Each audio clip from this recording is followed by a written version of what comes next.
So how do we take steps to break that cycle of works? How do we stop seeing achievement as the only way that we can feel acceptable to ourselves or to others?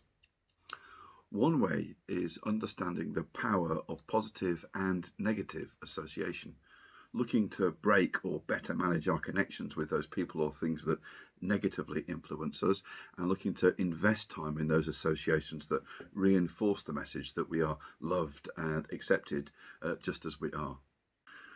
Reality TV programs like Love Island and Keeping Up with the Kardashians they set unrealistic standards for most people, and they can have a huge influence on how people think they should look, how they think they should act, and how they define success.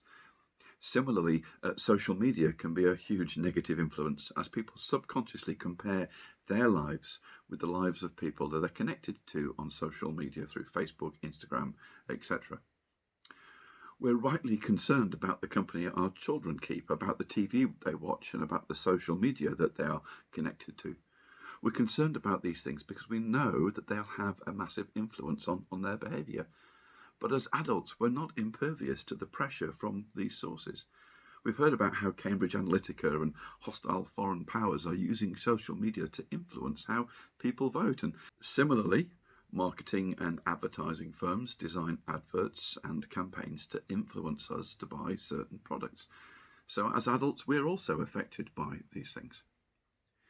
If you think that social media could be a negative influence for you, then it can help to give it up for a while. Maybe just start with a day and see if you can do longer. The same thing applies to reality TV. Cut down on it or cut it out. On the positive side, look to associate with real people who aren't trying to keep up with the Kardashians. We'll look at this more in week 4 when we look at relational resilience. But to escape the pressure to be perfect, we need relationships that are real, relationships where we can be vulnerable and know that we are supported. There's a supplementary video by Nadia Boltz-Weber that I shared on the website that stresses how meaningful relationships are based on honesty and vulnerability. So one way that we can break free of the pressure to achieve is through the power of association, by breaking or minimizing the negative influences that some TV or social media can have, and to invest in friendships where we can be ourselves and share our doubts and fears and failings without fear of rejection. A second way of breaking those negative influences is through self-talk. If 3 people praise something we've done and 1 person is critical, then which one do we remember? We tend to focus on the negative one. Studies have shown that we need at least 5 positive comments to balance out every negative one that we receive. If you imagine your life was an 8-gallon drum of white paint and you poured a gallon of black paint into it and stir it up, how much more white paint do you need to add in order for it to become white again? The trouble is in life that there is black paint always being poured into our lives through social media, through the news, through life in general. And we need to be constantly pouring white paint in if we're going to be able to keep a balanced view of the world.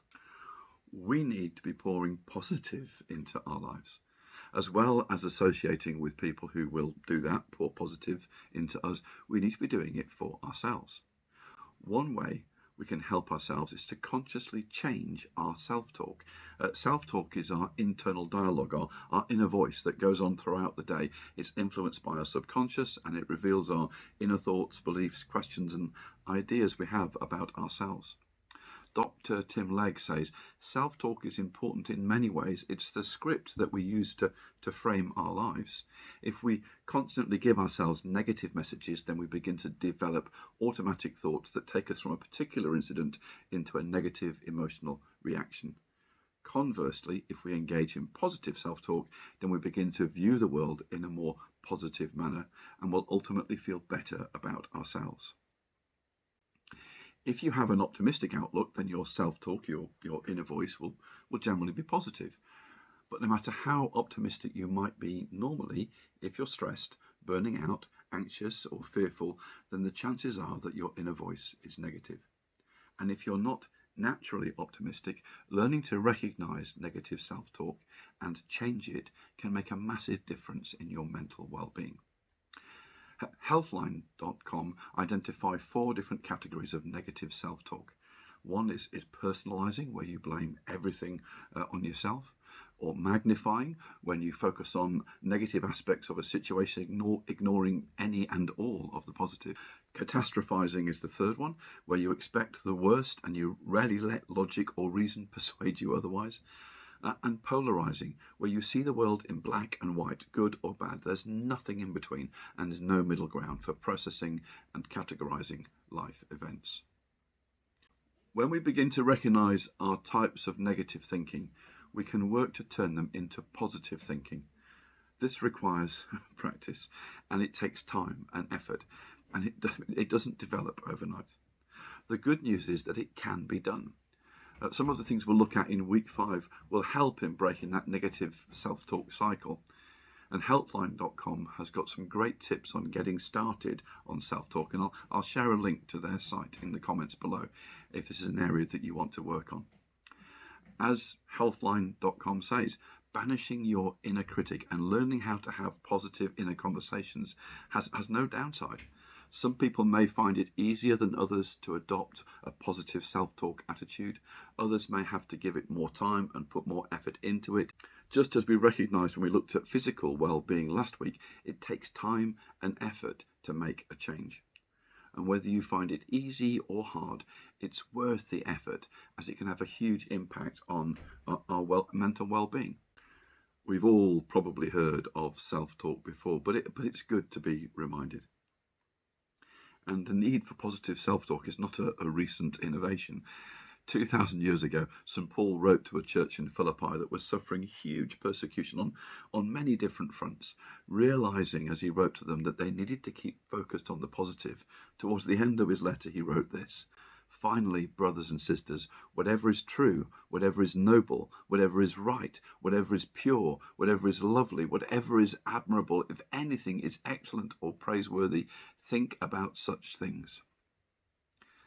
There's nothing new under the sun, Paul says, just pour more white paint in. The right associations and positive self-talk can make a big difference to our mental well-being, but they take time to bring change. There are other things that can help us in the short term, and we'll look at a couple of these tomorrow. I hope you can join us.